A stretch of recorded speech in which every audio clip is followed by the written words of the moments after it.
Konten tidak asli di akun Facebook profesional. Ya, di sini teman-teman kita membahas bagaimana cara mengatasi konten tidak asli tidak kunjung hilang. Bahkan ada yang sampai 3 bulan atau 90 hari, tapi sampai hari ini tidak kunjung hilang. Nah, apa sih penyebabnya dan bagaimana cara mengatasinya? Nah, kita akan bahas. Bagi teman-teman yang mengalami kendala yang sama, silahkan disimak video ini. Dan sebelumnya jangan lupa di subscribe ya. Sebenarnya teman-teman tidak harus konten orang lain yang kamu gunakan kemudian kamu dianggap menggunakan konten yang tidak asli ya, atau dianggap konten tidak asli ya. Ternyata ada beberapa konten yang kamu buat walaupun itu asli, tetapi menurut sistem dari pihak aplikasi Facebook dianggap tidak asli teman-teman.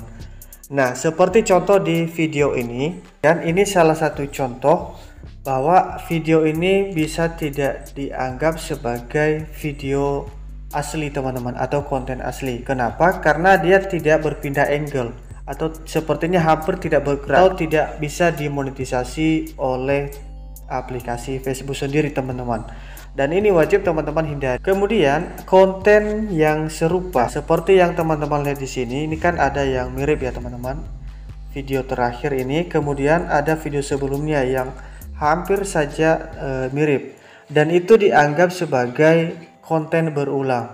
Dan ini juga tidak dibenarkan dan bahkan dianggap itu adalah konten tidak asli. Kemudian hanya menampilkan gambar saja seperti ini. Ini kan tidak bergerak ya, dan itu juga dianggap sebagai konten tidak asli. Jadi saran saya, kalian membuat video yang real ya, dan kemudian wajib bergerak ya, dan jangan sampai di bawah 3 detik, minimal 3 detik sampai 1 menit. Jangan membuat konten yang angle-nya itu hanya satu arah saja dan tidak berjalan ya, atau tidak bergerak. Apabila teman-teman menemukan konten sejenis yang ada pada akun kamu, silakan dihapus.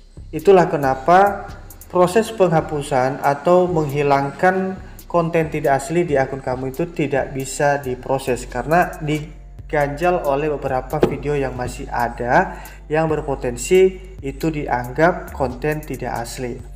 Kemudian boleh kamu mengupload video anak kecil, tapi jangan sampai ada yang mengarah pada kekerasan ya, misalnya menangis ya. Kemudian hindari konten-konten yang menghina ataupun memancing orang untuk anarkis seperti itu. Dan kita bisa lihat aturan lebih lengkapnya di bagian sini teman-teman. Dan saya juga berharap teman-teman bisa baca secara utuh nantinya.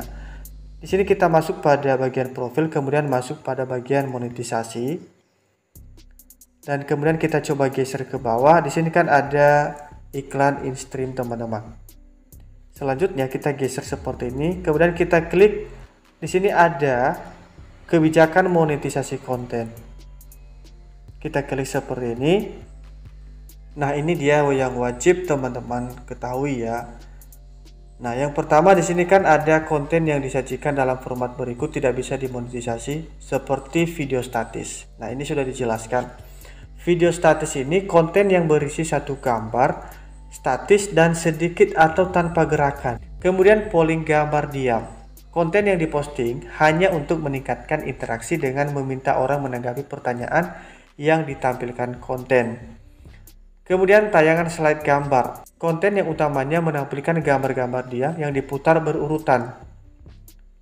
Video looping teman-teman. Konten yang berulang dan menampilkan segmen yang sama beberapa kali. Konten berulang bisa meliputi GIF dan konten dengan berbagai durasi. Jadi ini harus dihindari, dan kalau kamu sudah sempat mengupload konten serupa, silakan segera dihapus. Begitu juga dengan montage text teman-teman. Konten yang utamanya menampilkan gambar diam atau bergerak dengan lapisan teks. Nah, kemudian juga dilarang iklan sematan. Nah, dilarang teman-teman membuat promosi di konten kamu. Kemudian teman-teman, perilaku yang dilarang ya seperti ini teman-teman, ada yang konten yang memancing orang lain untuk mengklik suatu tautan ya, dan beberapa hal lain yang wajib teman-teman baca dan pahami.